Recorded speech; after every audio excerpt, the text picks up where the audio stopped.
Kairos itu seperti pintu yang terbuka dan tertutup. Tuhan membukakan pintu kepada kita, tetapi pintu itu tidak selalu terbuka dengan waktu yang sangat panjang. Pintu itu terbuka dengan waktu yang sangat tertentu, dan kita manfaatkan mau masuk atau tidak.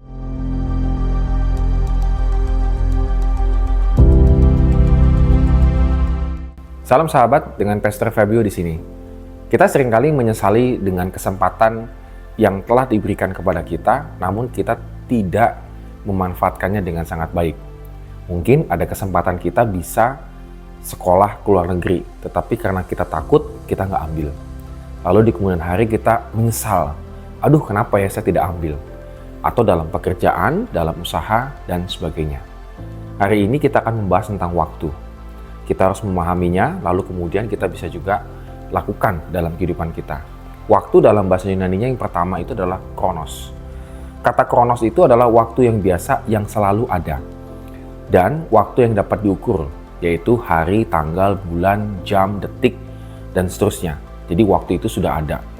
Maka dalam setiap peristiwa-peristiwa manusia ada waktu-waktunya yang disebut dengan kronologi. Yang kedua adalah aion.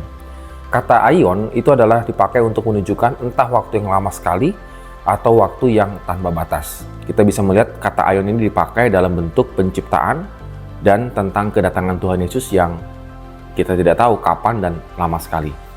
Maka kata yang ini dipakai dalam untuk menunjukkan waktu yang seperti kekal begitu ya. Kita bisa bandingkan dengan Matius 12 ayat 32 tentang dunia ini dan juga tentang dunia yang akan datang di Efesus 1 ayat 21. Kata yang digunakan adalah aion. Yang ketiga adalah kairos. Kairos sering diterjemahkan dengan kesempatan. Nah, kairos itu berbicara tentang periode waktu tertentu yang sangat singkat. Kalau kita bisa bandingkan di Galatia 6 ayat yang ke-10 ya. Karena itu selama masih ada kesempatan bagi kita, marilah kita berbuat baik kepada semua orang, tetapi terutama kepada kawan-kawan kita seiman. Jadi ada satu kesempatan, ada waktu tertentu dan sangat terbatas sekali.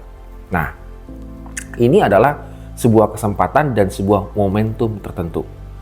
Nah, sahabat sekalian, pahamilah bahwa kairos inilah yang Tuhan berikan di dalam kronos, di dalam waktu-waktu yang terbatas. Kairos ini harus kita manfaatkan, ataupun momentum ini harus kita memanfaatkan sebaik-baiknya.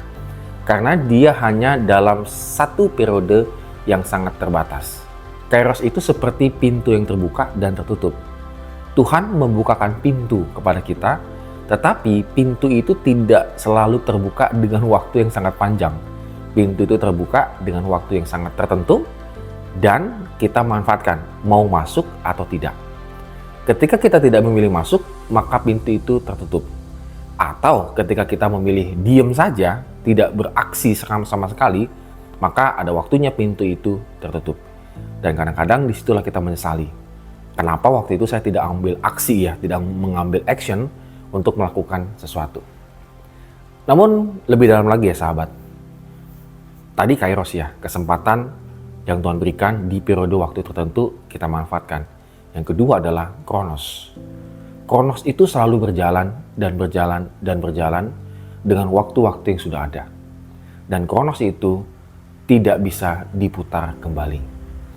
Oleh karena itu sahabat, pada hari ini kita belajar ya, Tuhan kasih kita kronos, waktu yang terus berjalan. Tapi ingat, waktu itu tidak bisa kembali lagi. Maka kita harus peka dengan hikmat Tuhan untuk memanfaatkan kairos yang ada di dalam kronos. Ketika kita berhasil menangkap itu, maka kita akan semakin bisa betul-betul mensyukuri waktu yang Tuhan berikan.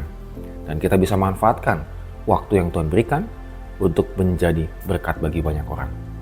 Amin. Kiranya Tuhan memberkati kehidupan kita hari ini.